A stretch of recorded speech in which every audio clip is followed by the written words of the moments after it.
Today on Partners in True Crime. Any other inmates or offenders that you're in with, because you're in Vacaville, correct? Yes. Yeah. Any other offenders in your similar situation? Are they getting their resentencing hearings? Have you heard of anybody else getting out? Actually, my person on my unit got out on Wednesday after being in prison for 46 and a half years under 25 to life. And the governor, the board turned him down, and the governor commuted their sentence, and they went home.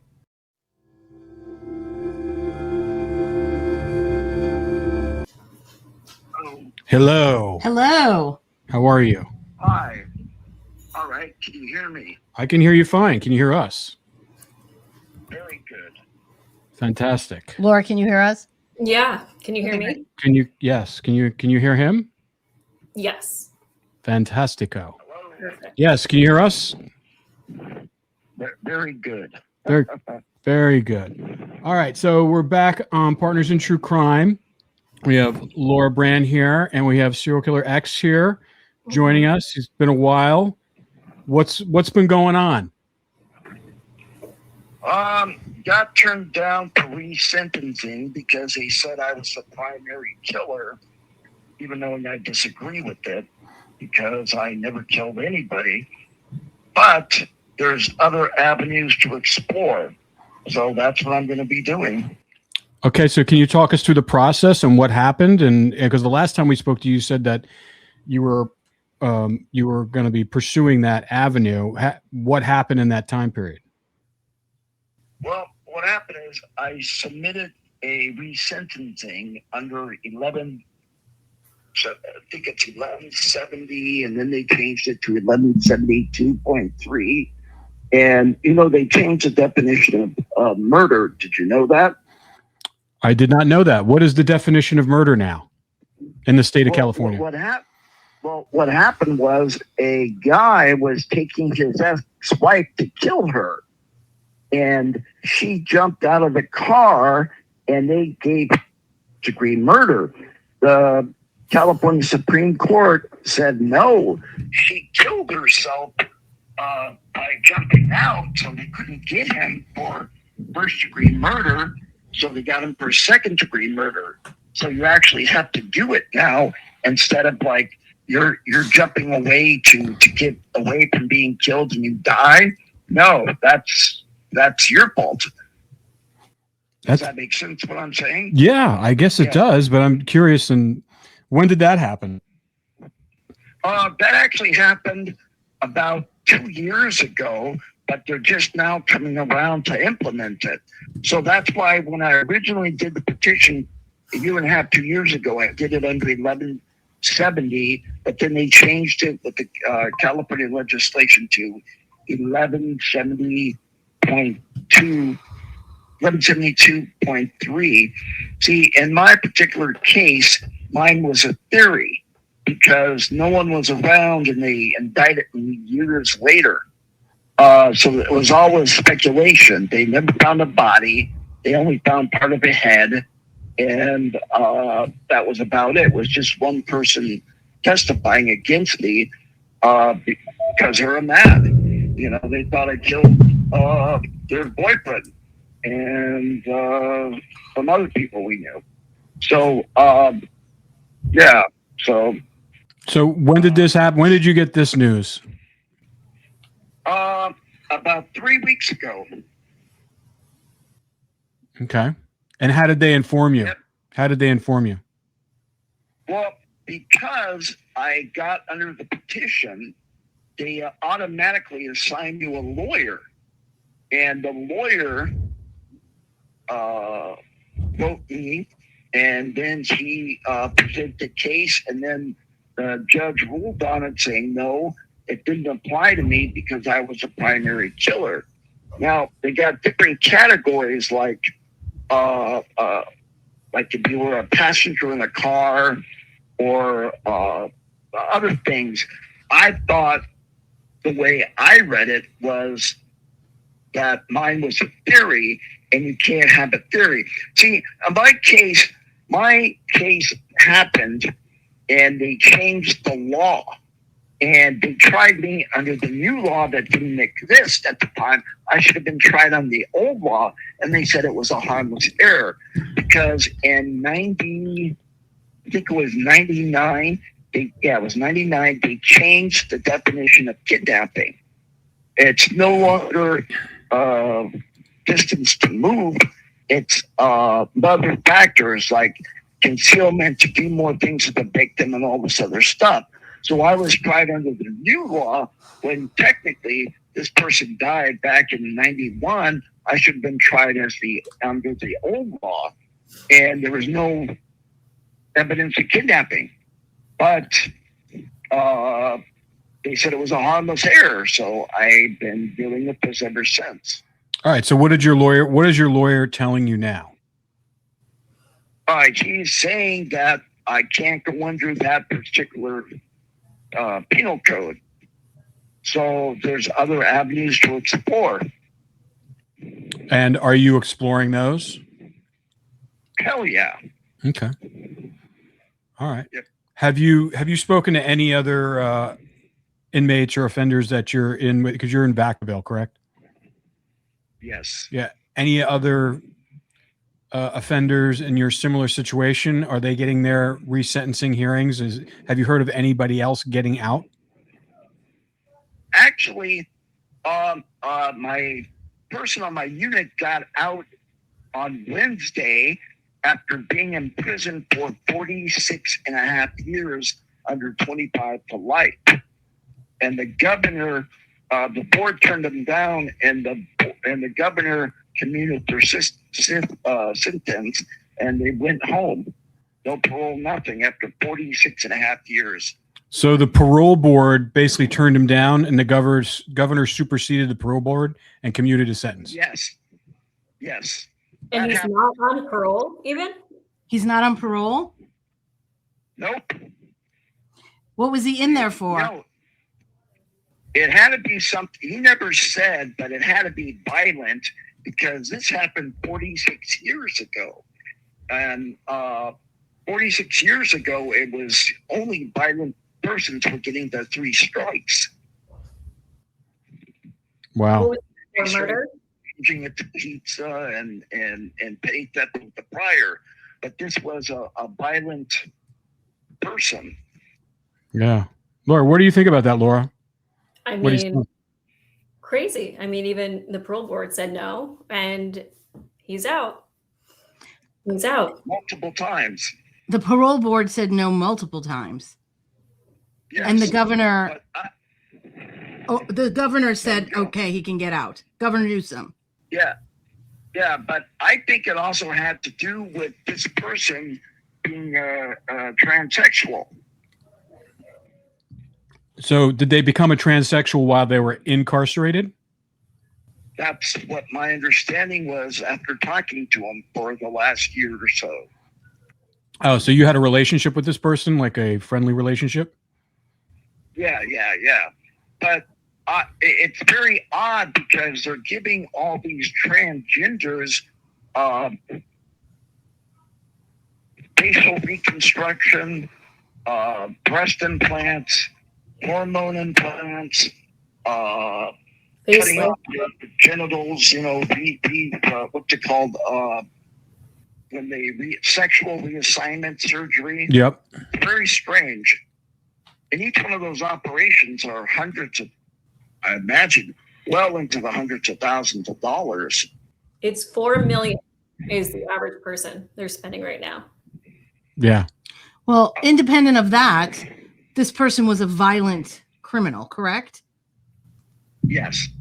Did they commit murder? I don't know. I never asked them, but I was told that this person did have a murder. It's like, how can this person get out? I mean, 46 years, that's I a don't- murder. Yeah. Like I said, I don't want to say something that I don't know personally about. hmm But just that I knew that this person was saying they were doing too much. That's what got them into prison. Then I heard from other people it was like a violent series, and one of them was a murder, or things like that. So after 46 years on a 25 life, they left on Wednesday. So did this person get the full gender reassignment surgery, or did it just take hormones?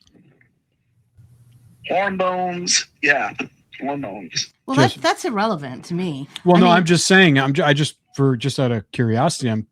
And so it seems like, and you're telling me that the inmates, the offenders who are inside, who are going through the gender reassignment or whatever they're doing as far as that to change their gender, they're getting preferential treatment. Is that what you're trying to tell me?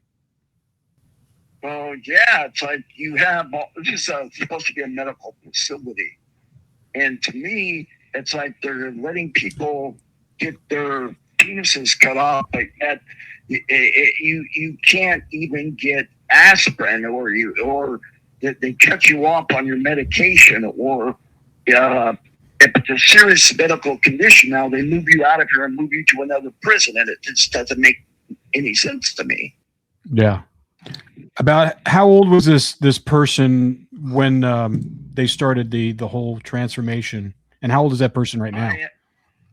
The left is in their 50s, mid to late 50s. I don't know when they started it, but this person looked exactly, and I want to give you a visual, and I mean this respectfully. This person looked like Tinkerbell, with the blonde hair, the big boobs, about 6 feet. Yeah, I see that all the time. So this person was in their mid to late 50s. They've been in prison for 46 years, meaning that they probably went in as a teenager. Probably. They would have to. Yeah. And Wait, Laura, they had the 3 strikes, so they get 3 violent strikes and a murder. Yeah. I don't know this particular person, what they did. Like I said. Yeah. All I know is it's supposed to have been a violent thing, and then I heard it was a murder. and when did they get let out? Wednesday. Wednesday. It was yesterday. Yesterday. If they're not on parole, I mean, that means that they're not checking in with anybody, or nobody's checking in on them. They don't have to. They got Right. their sentence commuted. When you get it commuted, you don't have any parole. So they're just letting them out, and there's nobody checking in on them. Nothing. Like, Correct. Did he have to go through any psychological counseling while he was going through this transformation? Oh, yeah. But here's one for you. They have another on this particular unit I'm on. And to make a long story short, this person took something off something. They stole something. So we gave them the benefit of the doubt. Young guy, about late 30s. Okay. Turns out when I'm in class, this is his 9th term. And I mentioned this to the group because we had a guy on this unit that this was his 13th prison term. And this guy goes, well, this is my 9th term. I go, what the hell is wrong with you? And he goes, oh, I got a drug problem. I go, you got more than that. But you see, we gave him the benefit of the doubt, thinking it was his first term. It turns out this guy, that doesn't even include that county time. So what do you mean when he stole something? He stole something from people inside prison? Yes. Okay. And that's, there's nothing like a jailhouse thief. And we caught him, and he said, oh, I'm sorry, I didn't know it belonged to anybody. And it's like, okay, we don't believe that, but we'll give you the benefit of the doubt. But then this guy stole it, obviously, for drugs, and it's just major problems with that crap in here. Yeah. And so that person is up for the getting out as well? Yeah, he's getting out next year. But was he in there for drugs and Drugs. and burglary? Okay, so Okay. he wasn't You have a 1 minute murderer. left. I'm okay No, with no, that. just everything's I mean, I drugs. just, yeah. It's the violent offenses. Yeah. It's the serial killers and serial offenders, the murderers and the sadistic rapists that I'm concerned about. Yeah. Yeah. Are you your call's ending up? You gonna call back? Oh, yes, I'll call you right back. Okay, cool. Call us back. All right. So, Laura, what do you think about this? We've been talking about this with Nina, Anne Marie, the last couple of weeks here. This is the third guy that I'm hearing about who just got out of Vacaville. He's a new one. Okay. So this is number 3 that I've heard about. Yeah. And third one who's a murderer. Yeah. I mean the drug guy, the drug offender. I mean that's totally. It's the violent offenders, the serial one. Exactly. But it seems like the fact that murderer who basically transitioned to being a female got some preferential treatment. Which is very strange because it's almost like they're incentivizing getting a sex change in prison. Hey, listen, if you're in there for life and you're not a chance and like everyone's starting to do gender reassignment and transition, I think a lot of them would use that as an option to get out. I think so too. I mean, it's you're in a cage, you're in captivity, or get a sex change. It's just bizarre. It's almost like the prison is disguising them so they can get out. Literally. But why? I have no idea. And what's even weirder is, what do you mean no parole? Like, well, I guess when I didn't know that. I didn't know when your sentence is commuted that you don't have to do parole. Like, Valentino Dixon, he didn't have to go parole either because he was exonerated. That's different. I know, but commuted, exonerated, it's kind of the same thing, I believe. The thing, if Newsom has done it with this person, how many others? Yeah. Well, according to, Nina Salerno and Emery Schubert that we had on the podcast last week, I mean, it seems like everything's been driven by the governor's office. Mm-hmm. Well, what's bothering me is the fact that, it was denied by the parole board twice, and then he overrides it. And that seems to be what's happened with the other cases that Nina and Anne Marie were working on, is that this bill was voted down by the public, and then it's happening anyway. Yeah. Yep. I don't know if it was voted down. They voted for the bill for it to not happen twice, and the governor's not acknowledging the voters' rights. Right. Right. So I can't remember if they voted against it or for it. No, they voted against it. That's what I'm saying. But it's at least we know now you're hearing it from the inside. I mean, you were telling them last week in the podcast that you're telling them, now you're actually hearing it from one of the serial killers who's on the inside, who fortunately got denied. Thank God. It's kind of funny. Yeah. I mean, thank God he got denied, because he's told us he would do it again. I don't know why he's saying that he's not a murderer. We already know that. Well, it's his case. It's his case. No, he's finding. Listen, he's looking for every loophole you can possibly get. I mean, it's like, I guess when you're in a situation like that, I mean, here he's calling again. An incarcerated individual at California Medical Facility in Vacaville. This call is subject to recording and monitoring. To accept, thank you for using Securus. You may start the conversation now. Okay, you back? Well, sorry about that. That's all right. That's all right. So, all right. So you have that guy. You have the one who transitioned to be a woman. He got out. Basically yesterday, Wednesday.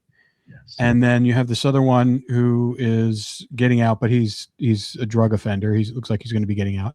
What else are you hearing on the inside of those walls? And do you hear anything outside besides Vacaville, like through the grapevine, that is this happening at other facilities in California? Yeah. It seems like there's a rush right now because the governor's leaving. Say that again, just so I want people to hear it clearly. It seems like there is a rush of people applying and leaving because the governor's leaving. I don't know how true that is, but this is what I've been hearing. Okay. Because everyone's fearful that if a Republican is in prison, they're going to start up death row again and move everyone back to where they were. Yeah. Well, that would be impossible. I mean, Newsom has already redone and literally stripped down death row and put in a coffee shop where death row is now. Yeah. So apparently, did you hear what Laura said? Yeah, I know. I saw it in the paper. Mm-hmm. It's been gutted. It's gone. You can't even move them back. But trust me, if there's a will, there's a way. Yeah. Yeah. Here's another thing that's very interesting. A lot of people go to the board all the time. They're denied and they've had murders or they're done heinous crimes, whatever the case may be. Denied. They go to the courts after the parole board denies them 3, 4, 8, 9 times, and the court lets them go, saying that they served their time. But yet parole board says, no, you haven't. And they want you to do all these different loops and all this stuff, which I can understand. But once you do them, they want you to do them over again. And it's like, well, you can only do so many per year. Well, you did that 2 years ago. Well, that's when it was available to me. And now I'm finishing up these groups that you asked me to do. Well, you need to do them together at the same time. It's like they don't offer you them at the same time, or they don't offer the program that they want at that particular prison. So it's all screwed up in some ways. So who else from Vacaville have you heard about who's gone out? What was that? She said, who else from Vacaville have you heard that has gotten out? Well, I personally know some people that I've known for the last 15 years, 20 years, and they got out through the courts. The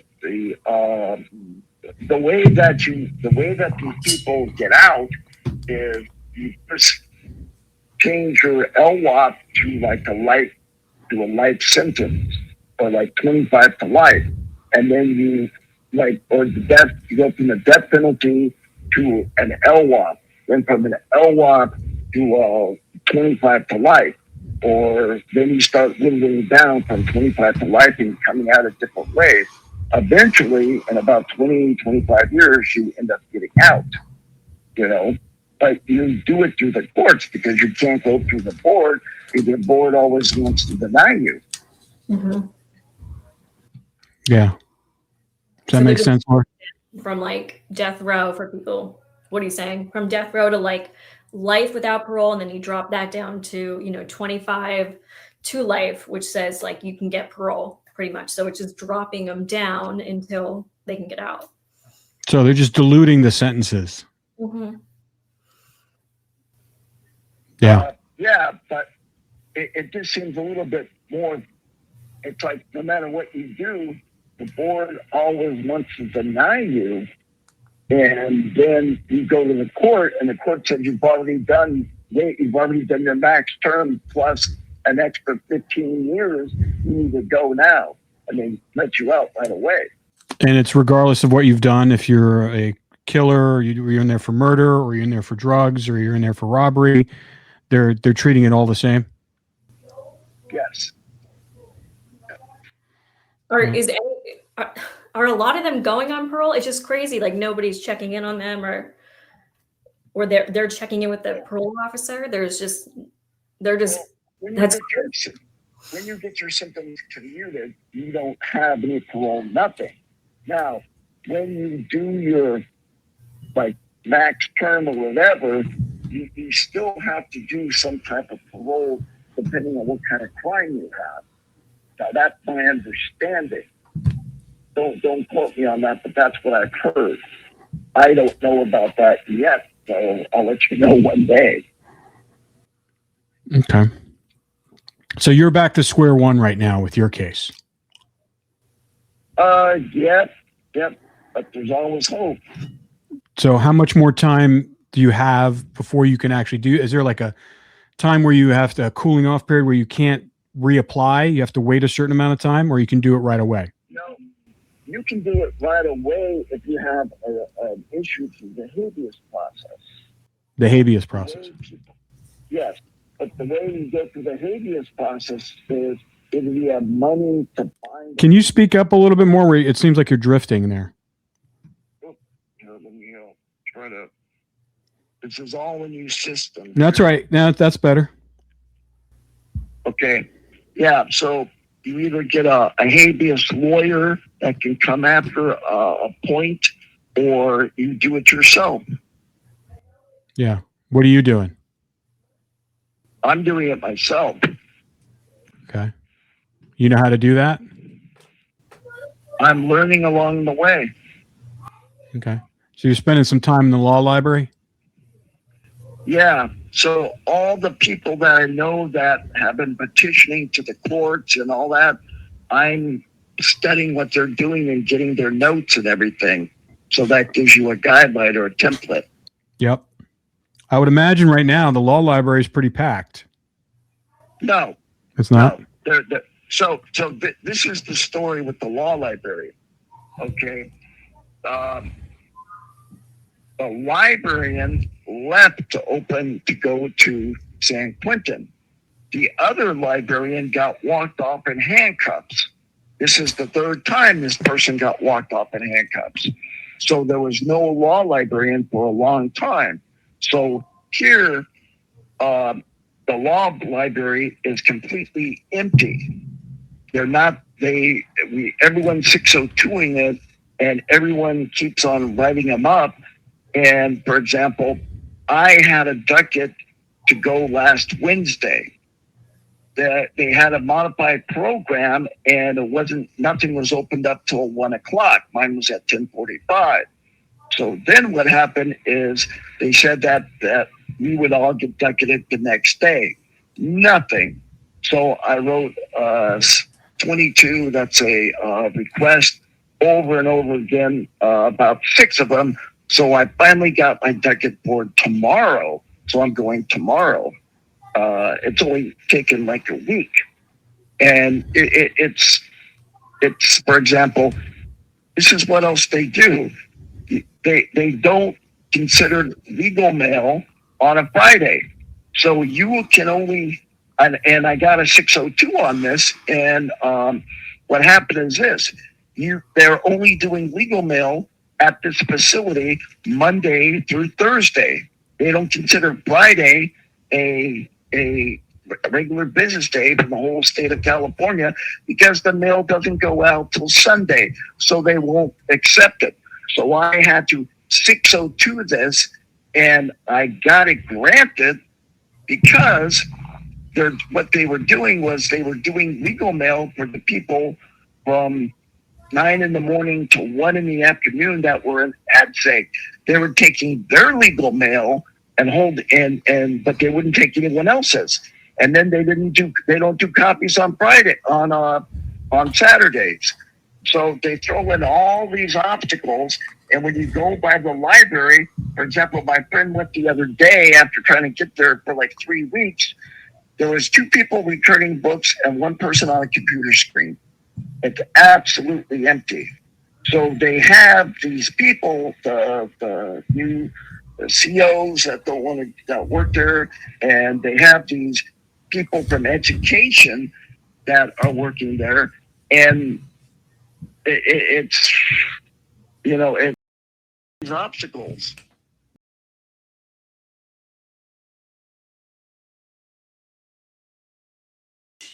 So why was the librarian walked off in cuffs? Yeah, I was going to ask the same thing. Why was the librarian walked off in cuffs for the 3rd time? Well, this particular one, the other one got walked off after just getting ready to retire, bringing in cell phones. This one that just got walked off, I heard it had something to do with some type of illegal transactions. But who knows? But this is the 3rd time that this particular person got walked off. So they're still working there? No, this is the third time they walked them off, and they're not here anymore. But they keep getting walked off and getting their job back. That's what I was going to say. They got their job back. Yeah, third time's a charm. Wow. Well, It's an efficient place they're running there. Oh, yeah, yeah. So meanwhile, this is why it takes so long to do a habeas or to have anything, because if there's no inmates getting ducats, which they don't do because they just now hired a law librarian, but if there's no ducats, then they have to close the law library because no one's there. So they reassign them. Yeah. Laura, what? Vacaville. Yeah, that's Vacaville. And so, Laura, besides X here, who else are you hearing from? as far as the ones getting out, or Yeah, the ones. Yeah, what's the scuttlebutt? oh, in okay. between? I don't know if you know of this person. This is Vacaville. There's one with child crimes, and the other one was a death row inmate, multiple bodies. So a serial killer. My neighbor. Your neighbor. You know who that is? I know exactly who that is. We're good friends. Okay. And what did this person do to get in there? Laura pretty much says it all. Yep. So they're doing the same thing that you're trying to do. I don't know. They have a lawyer, I still think, and they're going through The courts. the process. Yeah. Yeah. Oh, not that death row inmate. I think There's so many on my unit. not that are you one. the one across from you, the one next to you, or the one across from you? Across. Okay. Is that the same one, Laura? No, I was talking about a different one. This one was more, I think his crimes, the one I was referring to was LA, not Calaveras. Okay. Okay. Mm-hmm. Wow. All right. So you're, like I said, you're going back to square one. You got to do all your work and try to get this thing. What did the lawyer say to you? Did he say that do you have another bite of the apple here? You have 1 minute left. Oh yeah, there's different angles. A lot of the laws have changed since I originally was incarcerated. So it's just, picking those arguments and going through cases that have already gone through them as a legal precedent and use those to get out. Yeah. Do you know before it goes dead? Do you know how many people have gotten out on this new wave of releases? I've known about 3 or 4 myself. Yeah. Should I call you right back? Yeah. Call us back. All right. Politics. How many you think are getting out, Laura? What are you hearing? How many? Hearing about more every week, it feels like. So Yeah. Is it only from Vacaville or is it from other places as well? other places. Yeah. Yeah. Do you think it's this I wonder- urgency because Newsom is going to be leaving office soon? Well, that makes a lot of sense. He wants to mute everybody and get everybody out before. But what's weird is I'm wondering if any of these guys are just reaching out directly to Newsom to find a way to get out. Yeah. It would be probably the most logical thing, right? Because how would he know which ones to say yes to? Yeah. He's got to sign them unless he's just not even reading it and he's just rubber stamping it. Maybe. Yeah. But I find it really kind of interesting how, because he appoints the parole board. And so usually the parole board, he goes by what the parole board says, but he's just kind of dismissing them and just rubber stamping it. What's weird though is, you look at these cases. Wait, hold on one second, Laura. An incarcerated individual at California Medical Facility in Vacaville. This call is subject to recording and monitoring. To accept this free call, press thank you for using Securus. You may start the conversation now. Hello. Hello. So I can't remember. Do you remember how many of the people that you're with on death row are in Vacaville? Are they all there, or are they all spread out all over the place? Well, let me remind you, I was never on death row. I beat the death penalty, but they gave me an LWAP. But on this particular unit, there's probably about 7 or 8 that were on death row, and then we got a couple of them are now life without, and they're pretty much spread out all over the place now. Wow. Laura, what were you going to say? No, just thinking, to review these cases. I mean, to really review it. I mean, if you were going to go through the police discovery, if you were going to go through, the court transcripts, like what I did with Bittaker Norris's case, I mean, it took me upwards of a year more, just to read, just to go through it one time, all the documents. So I can't imagine they're even looking at, the entirety of these guys' cases to just rubber stamp it. Yeah. Do you think they're going through everybody's cases, like Laura said, like just being very detailed, or you think that they're just kind of doing a cursory search of everything?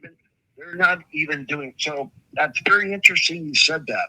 I know 2 people that were supposed to have their times adjusted and all that, and the court said they passed a law that everybody would automatically have all their cases reviewed. This is about 4 years ago, under one of these propositions, to see who would qualify to get out, whatever the case may be.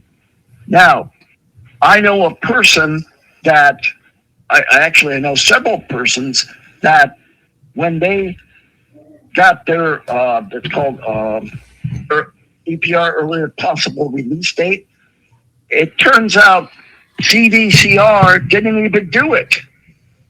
But yet they told the court they did do it, but there's no record of it.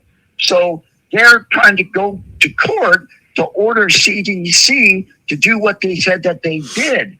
So they told the court that this person did adjust their time and everything on this date. The court has no record of it ever being sent to the court. And this just isn't one person. This is about 3 or 4 people. So CDC does not want you to go, and they're doing their own thing.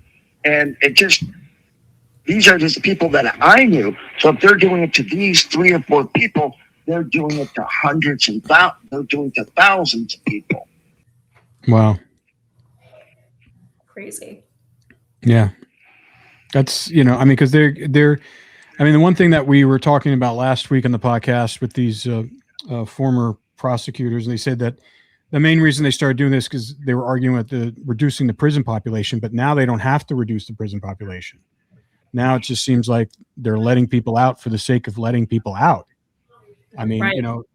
And unfortunately, some of these people are the benefactors of this new system that's happening.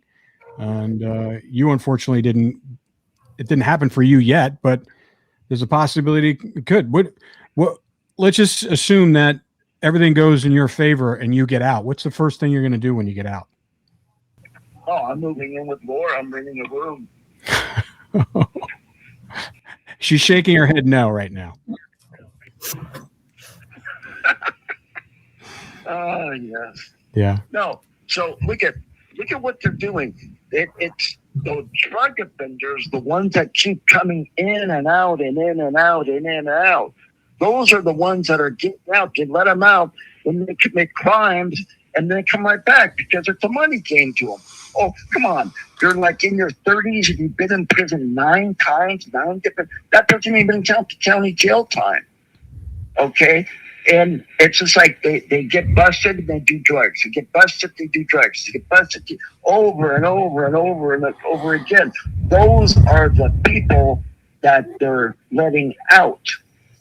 Now, when it comes to people like, I know people that have 7 to life that have been in prison for 30 or 40 years. They still can't get out. And they had 7 to life. Yeah. And then that doesn't count the people that had 25 to life that got out. But these people are 7 to life. Yeah. So, and those people are the ones that really don't know how to fight for themselves. But the ones that do, like, for example, the one that got out, they got out because they got a law firm, one of these law firms, to represent them. That's to represent them and to do their petition to the court, to the governor. That's how they got out. Okay. Did they approach that law firm, or did the law firm approach them? They approached the law firm. Okay. But they approached the law firm because they were transgender, respectfully. But I'm telling you, that was their angle, and they took it up for them and petitioned the court, and they did everything for them. So what's preventing you taking that avenue? that's what I'm saying. I mean, maybe are they really trans, or they're just using this as a way to get out? Oh, I think it's their Probably a mix of both. Mentality with the appeals court and everything in San Francisco and Sacramento. Okay, I think you would have a lot more trans people getting out than you would if it was down in Orange County. Got it. But I mean, yeah, I totally know what you mean. Trans or not trans, these are murderers? Yes. Yes. Okay, so what's to say they're not going to go out into the world with no oversight, no parole officer, no way to reestablish themselves in society, and not do this again? I mean, are people going to die because of this? Well, you forgot one thing too. When they get out, they're getting a whole $200 to live on. That's it. How are you going? Wow. Yeah. How are you going to live on $200? You're not. Yeah. That's crazy. Look at they just changed the law. CDC was charging you for a pair of sweatpants and tennis shoes. They're charging you like $40, $50 for dress outs. So they said, so the ruling came down about a year ago to say they can't charge you. That $200 is for you. So then what they were doing at a time was they were giving you $100 and you'd have to get the other $100 from your parole agent. Then they stopped that. So now you get the $200 gate money, and the officers take you to the bus station or to the train station, wait till you get on, and then they leave. And then you have to go and check in to wherever you're going and check in with your parole agent, down the coast or whatever. Or if you do your max time, you don't have a parole, that's it. You're gone. Yeah. But it's just not, to me, the most dangerous people out there are the dope fiends, because those are the ones that constantly break in, and they have more crimes of opportunity, and they do more stupid things. Yeah. So this person that got out this Wednesday, who did the transition to being a female, did you speak to them before they got out, and did you ask them what they're going to do when they get out and how they're going to support themselves? Nope. No, you just said, I'm going to go back and live, when they told me what city or what county they're from. And that was 46 and a half years ago. And I said, hey, I wish you the best in your journey through life. How is that going to work? So now this person who's been in prison for 46 years since a teenager has now gone through this psychological stress of transitioning, and now is being removed from the environment where they've been for all of their adult life, and they're going to be put back into society with No no money. money, no oversight, No job no prospects. job, no parole officer. What that? No How is that? shelter, no How is food. this a good thing? How is this person going to survive? Right. Well, they are going to go live with their family member. So they must still What if they have- don't have family? A lot of the guys I talk to don't even have family. Well, that's what I mean. Like, what if they can't go with their family? Mhm. And that's what I'm saying. That you're on your own with $200 gate money. Which is in the state of California. You can't even get like a hotel night for like a night. No, you can't even get a dinner for, Right. you know, I mean, Yeah, In like the state 2 of nights. California. That's crazy. That you're literally just putting them on the street. that's awful. I mean, let's just say, for example, you were in the same position. You're able to get out through this process, and after you've exhausted everything, and you get your chance for freedom. What are you doing when you get out? Oh, I'd still have a little bit of money left over so I could get an apartment back in Hollywood or whatever. Mm. Mm-hmm. What would you do to provide a income for yourself, though? Well, I would probably eventually see myself getting back into the adult business. It's changed quite a bit since you've been on the inside. I know it's changed quite a bit, but two things people always pay money for: sex and faith. Yeah.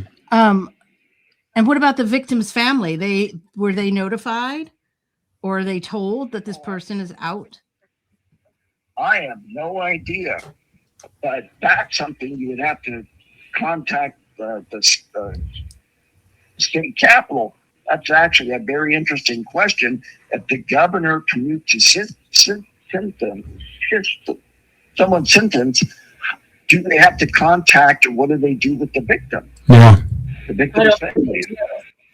I don't think they do. I don't think there's no requirement. I mean, if they were paroled, if they're going out on parole, that's one thing. Yeah, I don't think they have to do anything. Wow. You don't have to go to parole. You don't have to do anything. But it also That's could be awful. this person. That's awful. I mean, it's awful for the victim's family. It's awful. Well, here's the thing. How is the victim's family even going to know that the person's out? They don't. They You know? don't. Yeah. But they should have that option to know. One would think. Yeah. There's something very wrong with this whole situation. Yeah. What about survivors too? I mean, a survivor, like think about somebody gets out of jail and the survivor isn't notified and they go back to finish the job as a witness. Actually, X, you've talked about that before. I mean, are survivors even, victims and survivors notified? Does X know the guy we were talking about on the last podcast? The one that the one who's trying to be you? Laura? I'm trying to think. Oh, that guy? No, Yeah. he doesn't know Okay. him. Okay. Mm-mm. Yeah. I was just telling Laura because she told us about a guy that got out. Did he get out before San Quentin was decommissioned for death row, or? I think it was like right around the same time or right before. Okay. You Yeah. mean the guy that was on death row that got out and is now telling everything on everyone? Yes. Is that the guy, Laura? Yeah, I think he knows who he is. He knows who it is. Yeah. Mhm. I know who it is. Well, It's crazy. So I'm wondering too, is there other incentives in the prison if you You have 1 minute left. if you Laura asked is there incentives for, what was you going to say, Laura? for the sex change besides Is there, yeah, I mean, are they giving people incentives to get sex changes, or are people voluntarily doing it? No, they're not. So here's the thing. These people say, it's okay to do it while you're in prison. And it's like, no, you were that way before you came into prison, and this is your excuse. So it's like the wild, wild west. Got it. And you would be amazed. You would be amazed. Wow. Well, X, thanks for sharing your time with us. And Always a pleasure. all right. I hope I could shed some light on something. You did. You shed a lot. And we'll be talking to you soon. All right. Goodbye. Bye. Bye. Thank you for using. Laura, what's disturbing is you heard what X said. He would go right back to the life he had before. Right. What else is he going to do? He's going to go right back to the life he had before. So what does that mean? He's going to go back to exactly what he was doing before. And then I'm just like mind blown because I didn't realize there's no parole, $200. That's not, I mean, you're putting somebody with no food, no shelter, no life skills. They're automatic. It's almost like setting up a vicious cycle of crime because what else are they going to go back to? Yeah. Yeah. What if they don't have a family? What if their family doesn't want them? It's the most extreme case of back to the future for them. They're coming back. They have no idea what the world has changed in 40, 50 years. I mean, when Marty got out, he was exonerated. Okay. And After 18 years. Yeah. He said it was overwhelming. He spent an hour in the cereal aisle of the supermarket because they say restaurants and supermarkets are like, they'll have massive panic attacks. Like Yeah. any place there's like choices like that, they can have massive attacks. But I mean, even just that is like, this is where the parole and the life skills come into and you get them prepared for this. But this is like just $200 in the state of California. Like, well, I knew that when they get out, but still, it's like when you're commuting their sentences, they're just being plucked out and thrown into society. I didn't even think that they would do a trans operation in order to help them get out.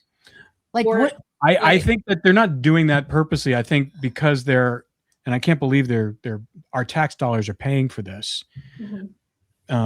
Because they're incarcerated. I mean, it's like that the whole purpose of incarcerating someone is to take away all their privileges, their life's privileges. Just the sex change too. What I was saying But before. the ultimate, it's like you're putting them back into an environment with a bunch of men. So they're, so it's like, if that's the way it is, then shouldn't they be in a women's prison? I know some of them are getting put into women's prisons and it's causing some problems. But it's crazy town. No, it is. It really is. I do know of one trans that was raped inside a prison. That's horrible. Recently, like within this last year. Yeah. Yeah. Well, they're else. Yeah, you're putting them in danger now because they already have it hard enough as it is. I have a lot of friends who are trans, and it's a tough road for them, and a lot of them have been through a lot of trauma. Yeah. And now if you do that in prison and you leave them in the men's prison, that's. But what I'm saying is what X had just told us about this person who got out Wednesday, who transitioned to be a female, it almost looks like now there's like a blueprint for others. If that person got preferential treatment, and I think the law firm that probably did all his cases pro bono looked at as a feather in their virtue signaling cap, and they're going to take on cases like that. Why did they decide to take on that case and not someone else's case? Well, exactly. It's like they're giving an incentive. I mean, really, if you have a choice. An implied incentive. Pretty much. I mean, if you have, it's almost like, okay, you're going to spend the rest of your life in a cage, captivity, or you can do this and now you have a possibility. I mean, it's a no-brainer for most people, especially when you're in captivity, all you want to do is get out. You'll do anything for it. You'll do anything. You'll even have a sex change operation. Yeah. I never even thought of that they would go to that extreme. It's the ultimate disguise to get out. And then they get out. And if they can just, let's just say they're not, let's say they're not true transgender. They do it for the sole purpose of getting out of prison. They get out and then they just go back to the way they were. Yeah, they've already got the hormones, but you stop taking the hormones, everything goes back unless they do the full snip. Well, what you also got to remember too is some of these are murderers, and a lot of them have sex crimes as well. And now they're getting a sex change, and now they're going back out into the world, and now they have access to women's locker rooms, women's bathrooms, and nobody has any idea who they are. They're just pretty much have access to women anyway. And I believe that you have to stay on those hormone meds too. It's not like you can't just take them once. But that's a good point, Laura. Like, they're being put back into society and they're violent murderers. These aren't just regular people. Right. These are violent murderers and sex offenders who have been put in prison, most of them for life, and are now being let out with no oversight. No oversight, right? And no money. Mm-hmm. So, and then you got sound very logical, does it? You know, women trust women more, like when they just feel safe around women. Mm-hmm. You have one of those murderers get out and you can't tell there's a sex change. They look like any other female, but you have actually it's a male murderer, you know, and then you're in a situation where you have no idea who this person is. And what if you're alone with, I mean, it's just crazy. It's crazy. It's dangerous. It is dangerous, and I'm concerned that people are going to get hurt or die through this process, and I don't think anyone's paying any attention to it, and I think that's even more scary. Yeah, and it's like you said, like if it was drug crimes or whatever, like that's different. Yeah, I mean, if it's robbery and stuff like that, they shouldn't be in for life for a drug crime. I mean, I don't believe that. I mean, I think you can make amends after a certain period of time, but if you violently murder people, right, or you violently murder children or rape children, I don't believe that you're fit to be in society. I think there's a period of rehabilitation that needs to happen. And like you said, Laura, what are the odds of that actually sticking? Yeah. And it's so strange because you got, well, no, let her answer. Oh, well, no, I mean, it is. I mean, you're just letting them back out with no life skills. No one's checking up. I mean, I just can't even believe there's just no parole officer, even just to make sure that they're staying in line. There's no halfway house. I mean, there's a lot of things they do now, and there's nothing here. Nothing. Yeah.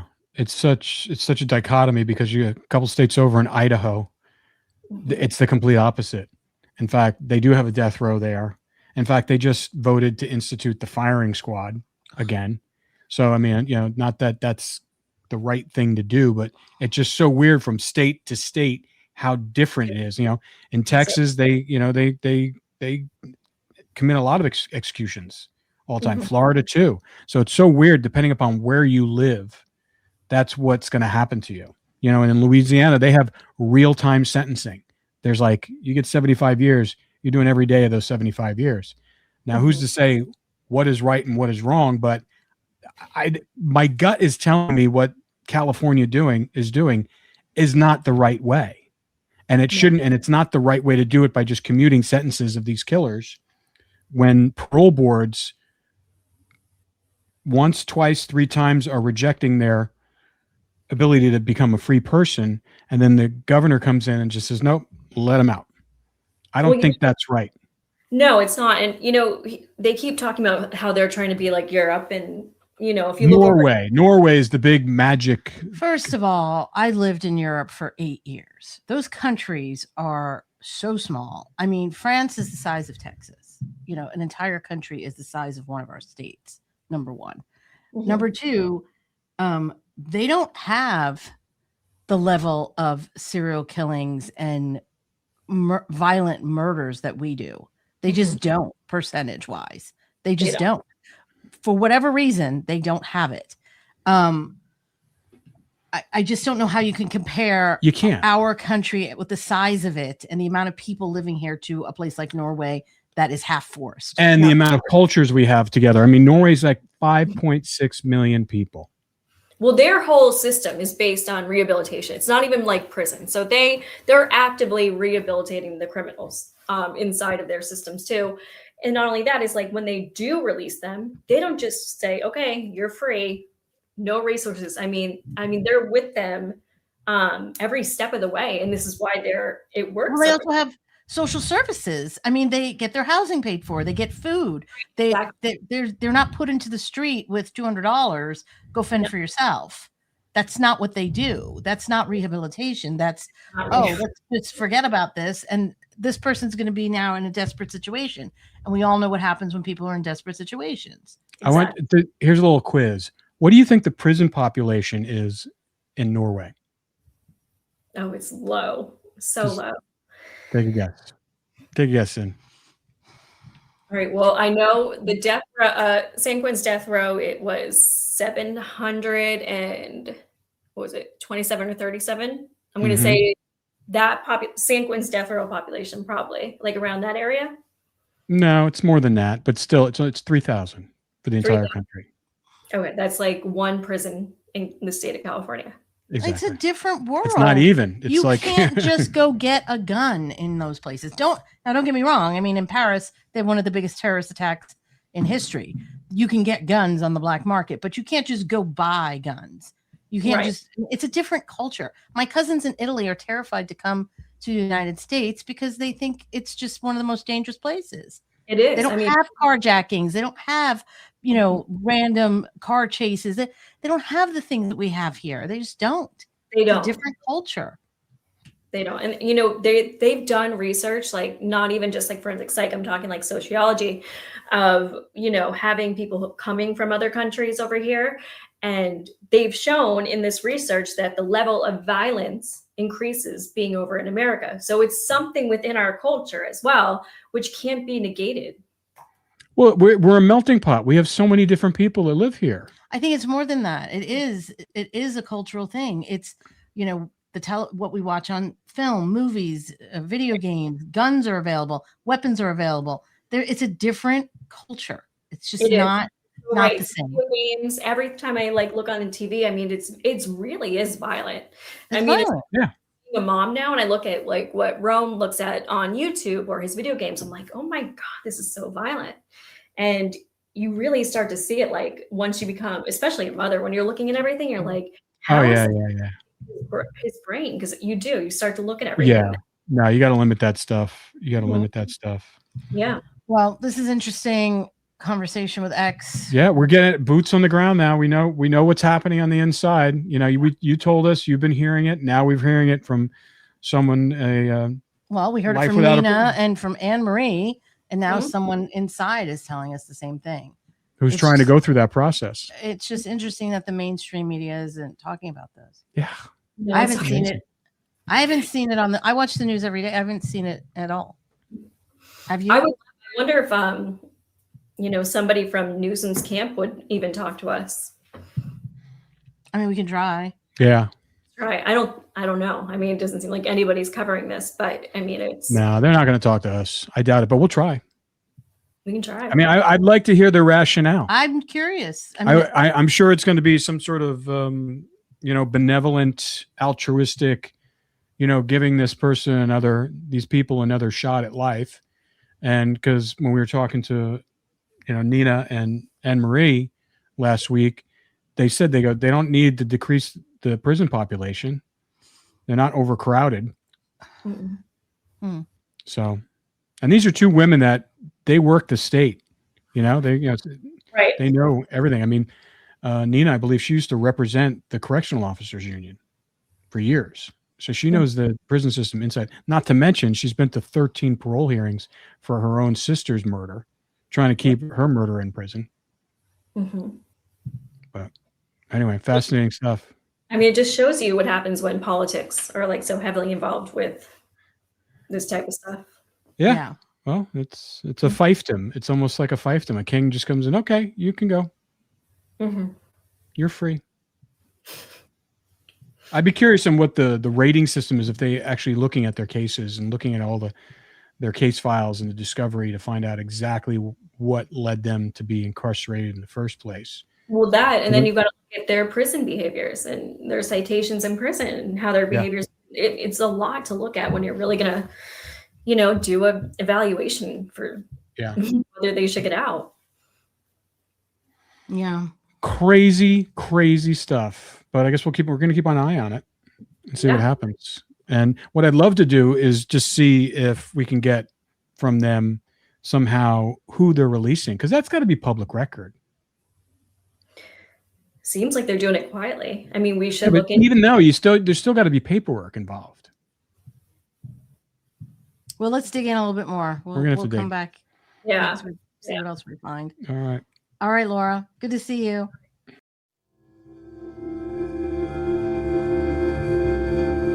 This Monday.com ad was created by a team of people and AI agents. Reese, our content agent, wrote the copy based on our best practices, like mentioning Monday.com 3 times. That was the second. Johnny, our coordination agent, built the timeline and kept everyone aligned. Olivia, our human creative director, stayed in the loop. Because agents are great, but they don't always know when a joke lands. She had one note: tell listeners it only takes minutes to build an agent. So, minutes. Create your own AI agent today on Monday.com. You're listening to this podcast, so I know you've got a curious mind. Here's a helpful fact you may not know yet. Drivers who switch and save with Progressive save over $900 on average. Pop over to Progressive.com, answer some questions, and you'll get a quick quote with discounts that are easy to come by. In fact, 99% of their auto customers earn at least one discount. Visit Progressive.com and see if you can enjoy a little cash back. Progressive Casualty Insurance Company and Affiliates. National average 12-month savings of $946 by new customers surveyed who saved with Progressive between June 2024 and May 2025. Potential savings will vary.